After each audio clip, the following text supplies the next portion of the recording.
नमस्कार। उत्तर प्रदेश की खबरें लेकर मैं हूं आपके साथ संदीप निरंजन सरकार। खबर लखनऊ से है, जहां तेजी से डेंगू के मरीजों की संख्या बढ़ रही है। बता दें कि शैय्या संयुक्त चिकित्सालय में डेंगू मरीजों के लिए अलग वार्ड बनाया गया है। इसमें 10 बेड हैं। अस्पताल के चिकित्सा अधीक्षक डॉक्टर सुमित कुमार महाराज के मुताबिक डेंगू मरीजों को दूसरे मरीजों के साथ भर्ती नहीं किया जा सकता है, क्योंकि साधारण मच्छर ने डेंगू मरीज को काट लिया तो उस मच्छर के संक्रमित होने की संभावना बढ़ जाती है।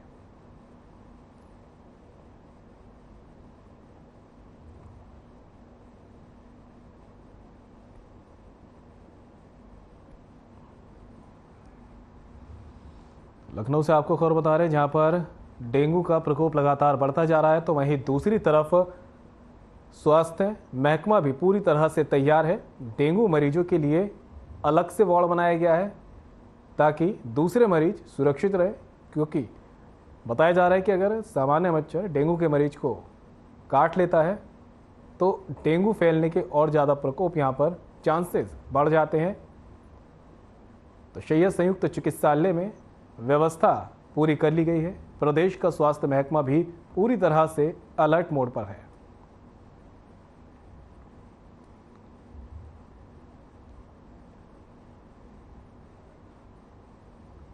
देखिए, इस मौसम में हर साल डेंगू और अन्य जो वेक्टर जनित बीमारियां होती हैं, वेक्टर बॉर्न डिजीजेस का हर साल प्रकोप होता है। इस साल भी शुरुआत है, बुखार के मरीज़ थोड़े बढ़े हैं, उसमें डेंगू के मरीज आ रहे हैं, मलेरिया के भी पॉजिटिव पेशेंट आ रहे हैं, और उसके लिए शासन के दिशा निर्देश अनुसार सारी तैयारियां पूर्ण कर ली गई। औषधियों की उपलब्धता कर ली गई है।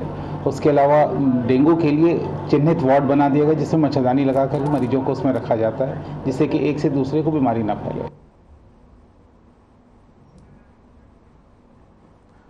तो लखनऊ से आपको खबर बता रहे हैं, जहां पर लगातार डेंगू के मरीजों की संख्या बढ़ती जा रही है, तो वहीं दूसरी तरफ स्वास्थ्य महकमा भी पूरी तरह से तैयार है और यहाँ पर डेंगू मरीजों के लिए वार्ड अलग से तैयार किया गया है ताकि दूसरे मरीजों में लक्षण डेंगू के ना पहुँच सके। तो दूसरी तरफ इलाज भी लगातार जारी है। प्रदेश में दिनों दिन डेंगू के मरीजों की संख्या जिस तरह से बढ़ रही है, उस तरह से स्वास्थ्य महकमा एक तरफ चिंतित है तो वहीं दूसरी तरफ तैयार भी है।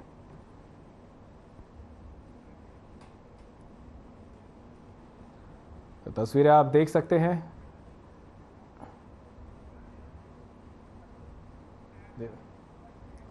ब्रेक के बाद आप सभी का एक बार फिर से स्वागत है। बढ़ते हैं खबरों में आगे। कन्नौज से बड़ी खबर का रुख कर लेते हैं। धर्मगुरु और पीस कमेटी की बैठक हुई है। जन्माष्टमी और चेहल्लुम पर चर्चा हुई। सीओ सदर ने धर्मगुरुओं के साथ बैठक की। सीओ ने की शांतिपूर्ण त्यौहार मनाने की अपील। चेहल्लुम जुलूस के रूट की ली जानकारी। व्यवस्था दुरुस्त रखने के दिए निर्देश। शांतिपूर्वक अखाड़े ताजिए निकालने की अपील। गड़बड़ी पर जुलूस का मुखिया जिम्मेदार होगा, ये कहना है सीओ का। सदर कोतवाली में 2 घंटे ये बैठक चली है।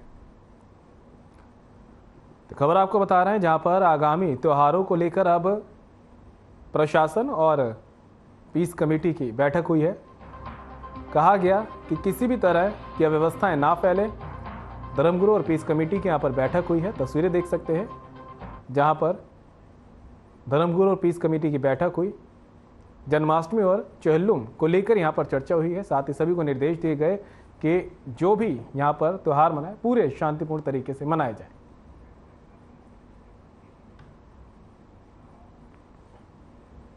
और अब खबर कन्नौज से है, जहां पुलिस ने पूरे जिले में ऑपरेशन स्वीप अभियान चलाया। लगातार 20 घंटे से चले अभियान में 72 अभियुक्तों की गिरफ्तारी की गई। बता दें कि 9 थानों से 72 वारंटी और वांछित गिरफ्तार किए गए। एसपी के निर्देश पर रात को ऑपरेशन स्वीप किया गया था। एसपी से बात करने पर बताया कि वांछितों वारंटियों की धरपकड़ के लिए ऑपरेशन स्वीप अभियान चलता रहेगा।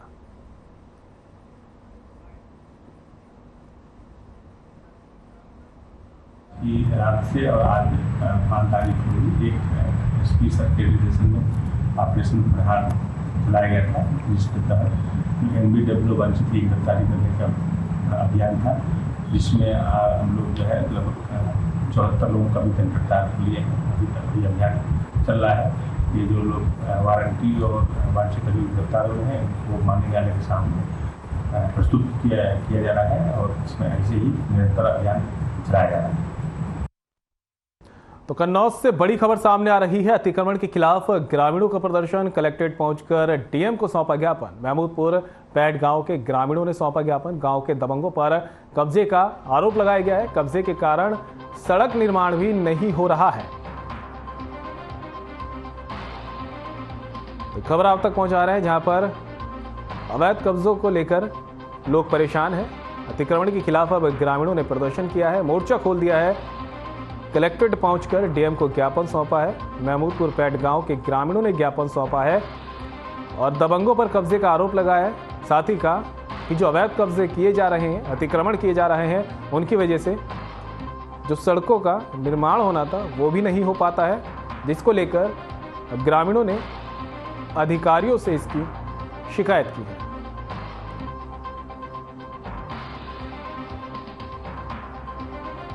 कन्नौज से खबर बता रहे हैं, अतिक्रमण के खिलाफ ग्रामीणों ने प्रदर्शन किया है और यहां पर ग्रामीण कलेक्ट्रेट पहुंचे और डीएम को ज्ञापन सौंपा है। अतिक्रमण के खिलाफ नाराजगी जाहिर की गई।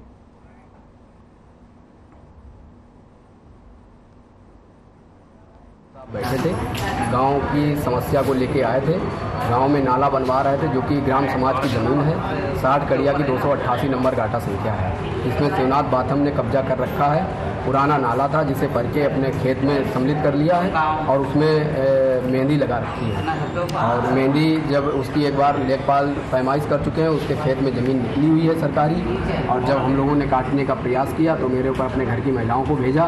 लेबरों के फावड़े और जो भी उनके पास वो थे सब छीन के घर पे रख लिए, अभी तक वापस नहीं किए।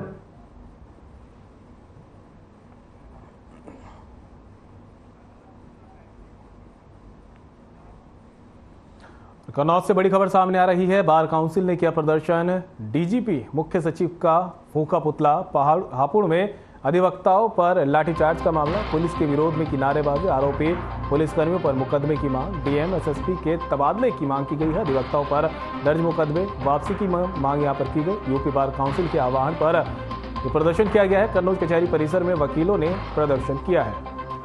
तो कन्नौज से आपको खबर बता रहे हैं, जहां पर डीजीपी मुख्य सचिव का पुतला फूंका गया है। हापुड़ में अधिवक्ताओं पर जो लाठी चार्ज हुआ था, उस मामले को लेकर अब अधिवक्ता लामबंद हो गए हैं।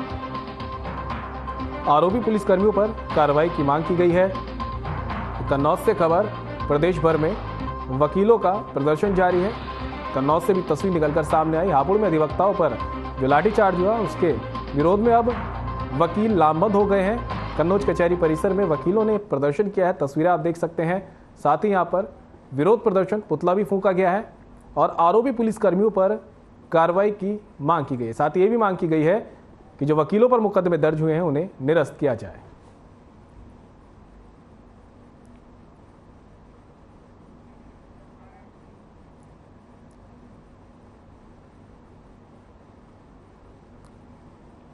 मेरा नाम है, मैं महासचिव हूँ कन्नौज बार एसोसिएशन से।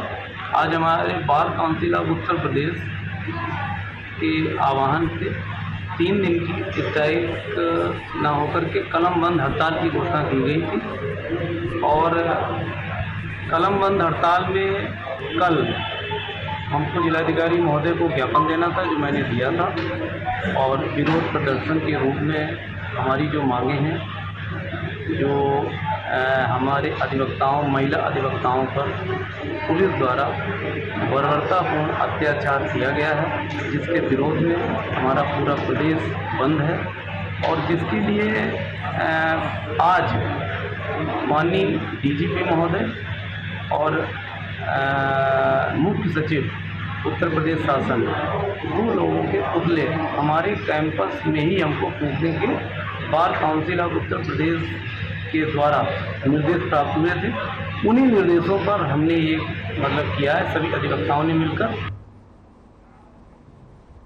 कानपुर के बहुचर्चित बिकरू कांड के गैंगस्टर मामले की सुनवाई में अपर जिला एवं सत्र न्यायालय पंचम ने 30 आरोपियों में से 7 आरोपियों को कोर्ट ने दोषी मुक्त कर दिया है। वहीं अन्य 23 आरोपियों को 10 साल की कारावास की सजा सुनाते हुए 50,000 रुपए का जुर्माना भी लगाया। कोर्ट के फैसले के बाद दोष मुक्त किए गए 7 आरोपियों के परिजनों ने कोर्ट के फैसले का स्वागत किया है, तो वहीं अन्य 23 आरोपियों कि जो परिजन है उन्होंने हाई कोर्ट में आदेश के खिलाफ अपील करने की भी बात कही। बता दें कि 2 जुलाई 2020 को दबिश देने गई पुलिस टीम पर पुलिस मुठभेड़ में मारे गए विकास दुबे गैंग ने फायर कर दिया था।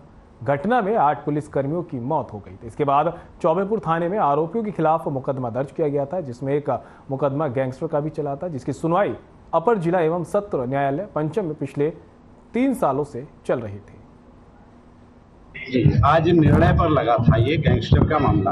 हमारे साथ बाईं ओर खड़े हैं, आप देख रहे हैं, श्रीमान अमर सिंह भदौरिया जी। ये विशेष अभियोजक हैं गैंगस्टर एक्ट के। मामला इन्होंने कंडक्ट किया है और आज ये मामला निर्णय पर लगा था। कुल 30 अभियुक्त इसमें थे जिन्होंने ट्रायल फेस किया है और उसमें से 23 लोगों को न्यायालय ने दोषी माना और सजा पर सुनवाई के उपरांत आज प्रत्येक अभियुक्त को 10 वर्ष की कारावास और 50-50 हजार रुपए के जुर्माने से दंडित। 10 साल की सजा और 50-50 हजार रुपए जुर्माने से दंडित किया गया। मैक्सिमम सजा माननीय न्यायालय द्वारा दी गई है। 23 अभियुक्तगणों को, 7 अभियुक्तगणों को बरी कर दिया गया। कुल 30 अभियुक्तगण गैंगस्टर एक्ट में इनके खिलाफ आज जजमेंट है। कौन से वो ऐसे 23 हैं जिनके ऊपर आरोप सिद्ध हुआ, उन्हें सजा दी गई है, और कौन से ऐसे 7 अभियुक्त हैं जिनको बरी किया गया है? हीरो दुबे और घरबेन जो गैंग लीडर है, और श्यामू वाजपेयी, जहान यादव, दयाशंकर अग्नोत्री, बबलू मुसलमान, रामू वाजपेयी, शशिकांत पांडे, शिव तिवारी, विष्णुपाल सिंह और जिलेदार, शिवम दुबे, राम सिंह, गोविंद सैनी, उमाकांत और गुड्डन, जयकांत वाजपेयी, शिवम दुबे उर्फ दलाल, धीरेन्द्र कुमार, मनीष उर्फ बीरू, वीर सिंह उर्फ नन्नू यादव, राहुल पाल, जेसीबी चालक, अखिलेश दीक्षित, छोटू शुक्ला उर्फ अखिलेश, सुरेश वर्मा, गोपाल सैनी को सजा सुनाई गई। कौन है? मेरे पति का नाम गोविंद सैनी है। 27 दिन बाद नाम आता है। विकास दुबे के साथ ये भी रहते थे। मेरा कोई लेना देना नहीं ना, मेरा कोई घर है वहाँ। कहाँ रहते हैं आप? बिकरू में। बस में ही तो कांड हुआ था ये। हाँ। बस मेरा इतने गुनाह है कि मैं वहाँ की रहने वाली हूँ। मेरा पुश्तैनी घर है ना, मेरी कोई खेती नहीं है ना कुछ है, 2 बीघा है वही जो मेरे ससुर के नाम नहीं। आज मेरे पति को सजा दी जा रही है, 10 साल की 50 सजा जुर्माना। ये क्या है, कैसा न्याय है? दोषी छोड़े जा रहे हैं, दोषी छोड़े जा रहे हैं। जो लालू बड्डे बाल गोविंद उसकी बिटिया की वजह से सारा ये कांड हुआ। बिकरू मामले में कुल 30 आरोपी थे, जो कि मुख्य मामले से संबंधित ये मामला था, और इसमें से सुनवाई होकर के जो है आज इसमें फैसला आया, जिसमें 7 लोगों को माननीय न्यायालय द्वारा दोषमुक्त किया गया और 23 आरोपी जो थे उनको अधिकतम 10 वर्ष की कारावास और 50,000 जुर्माने से दंडित किया। तो वहीं शिक्षक दिवस के अवसर पर राज्य शिक्षक पुरस्कार के लिए चयनित 94 शिक्षकों का सम्मान कार्यक्रम किया गया। सीएम योगी ने शिक्षकों को सम्मानित किया। समाज में एक विशिष्ट स्थान देने का कार्य भी किया, लेकिन समय के अनुरूप इसमें दोनों पक्ष इसके सामने आते गए। एक पक्ष जो उसका उज्जवल पक्ष था, जीवन के प्रत्येक क्षेत्र में वर्तमान पीढ़ी का मार्गदर्शन करते हुए, राष्ट्र की नींव को सुदृढ़ करते हुए एक राष्ट्र निर्माता के रूप में अपनी भूमिका का निर्वहन करने वाला पक्ष एक उज्जवल पक्ष है। लेकिन दूसरा पक्ष उसका कृष्ण पक्ष भी है। कृष्ण पक्ष जब ट्रेड यूनियन की तरह कोई शिक्षक विद्यालय कार्यों से विरत होकर के दिन भर शिक्षा अधिकारियों के घर में या उनके कार्यालयों में बैठ करके अपनी वर्तमान पीढ़ी के भविष्य के साथ खिलवाड़ करता है, तो उसका एक कृष्ण पक्ष भी हम सबको, पूरे समाज को देखने को मिलता है। और समाज भी उस व्यक्ति को संदेह की निगाहों से देखता है, उनके प्रति कोई श्रद्धा भाव नहीं होता है। एक तिरस्कार का भाव समाज के मन में दिखता है। यह उसका एक उज्जवल पक्ष है। एक कृष्ण पक्ष है, इन दोनों को ध्यान में रख करके शिक्षा जगत की वर्तमान समस्याओं को समाधान की तरफ बढ़ाने का कार्य हम सबको करना होगा। याद करिए 2 वर्ष पहले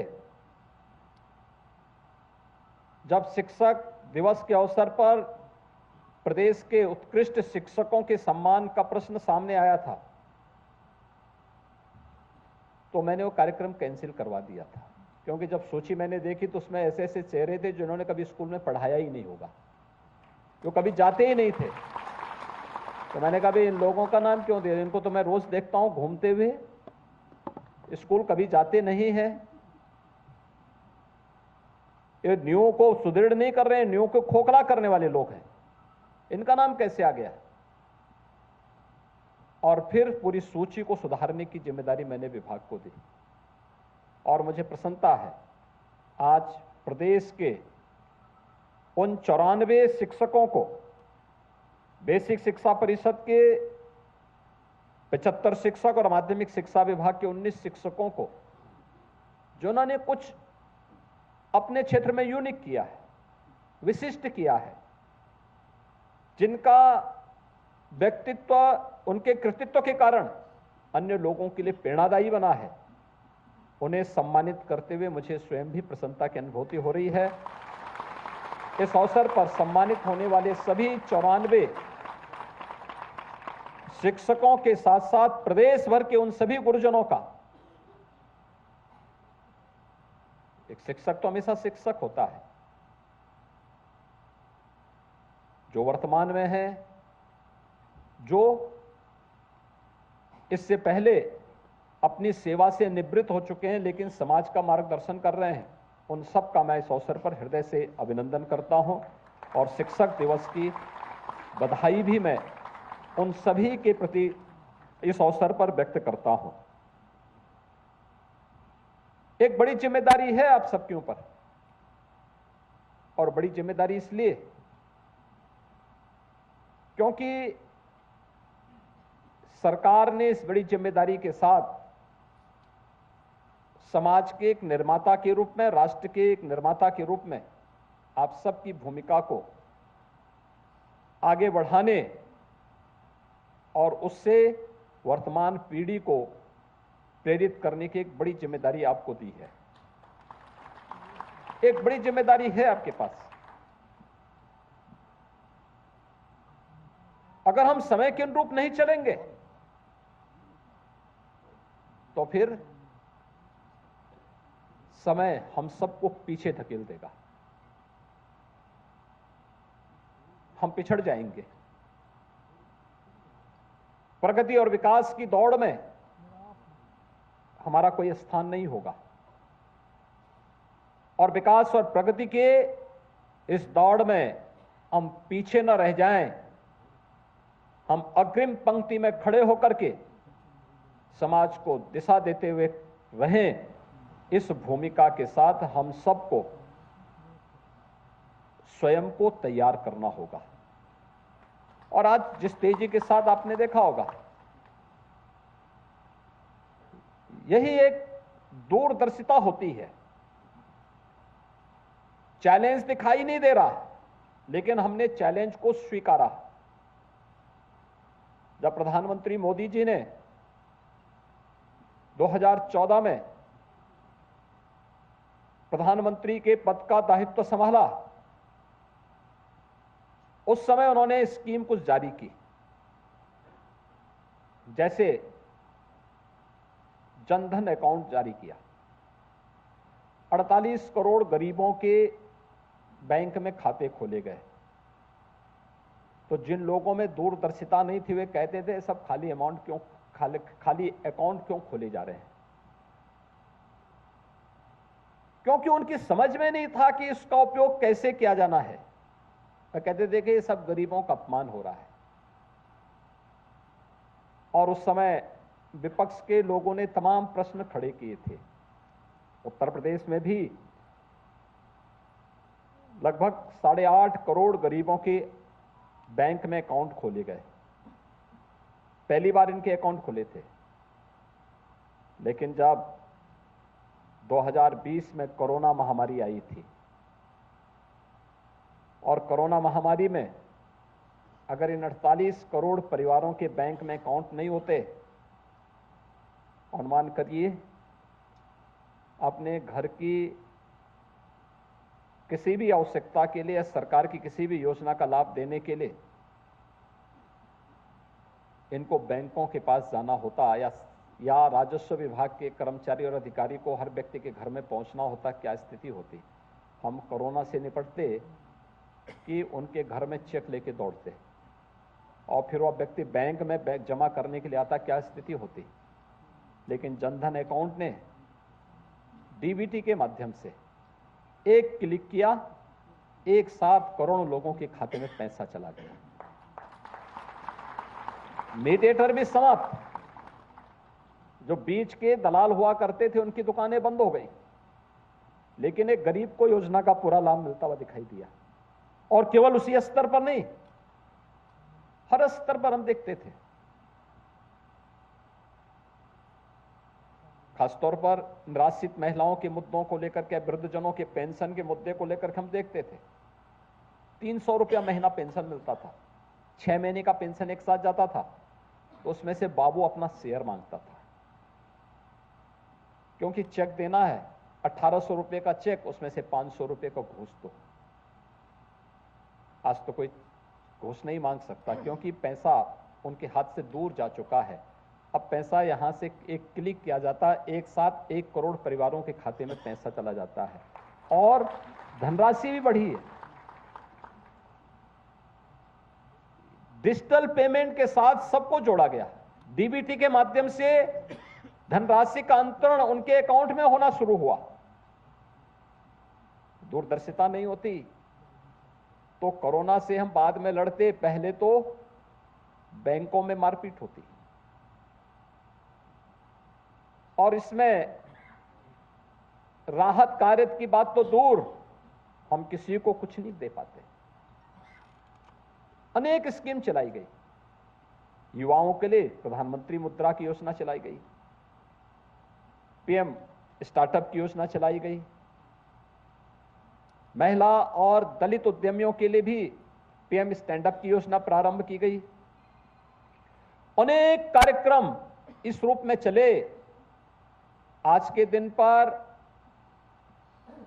2,61,00,000 किसान हैं जो प्रधानमंत्री किसान सम्मान निधि का लाभ प्राप्त कर रहे हैं, और डीबीटी के माध्यम से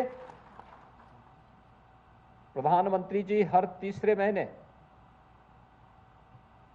हर चौथे महीने उस राशि को एक क्लिक से देश के 12 करोड़ किसानों तक उस राशि को पहुंचा देते हैं। यानी 1 मिनट भी नहीं लगता है पैसे को उस लाभार्थी किसान के खाते में पहुंचने में।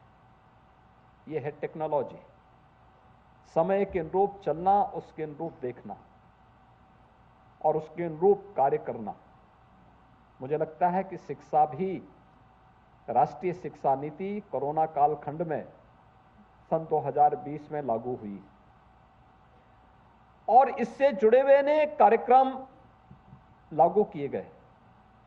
लगातार बेसिक शिक्षा परिषद ने, माध्यमिक शिक्षा परिषद ने इस दिशा में कार्य प्रारंभ किया और मुझे प्रसन्नता है आज इसी कार्यक्रम को आगे बढ़ाते हुए प्राथमिक विद्यालय में बेसिक शिक्षा परिषद के द्वारा 2,09,000 से अधिक विद्यालयों को 2,09,000 से अधिक टैबलेट वितरित करने की कार्रवाई का शुभारंभ हुआ है। यानी हर विद्यालय को 2-2 मिलेंगे। इसका मतलब 1,04,000 से। बुलेटिन में मेरे साथ इतना ही। दीजिए इजाजत। नमस्कार।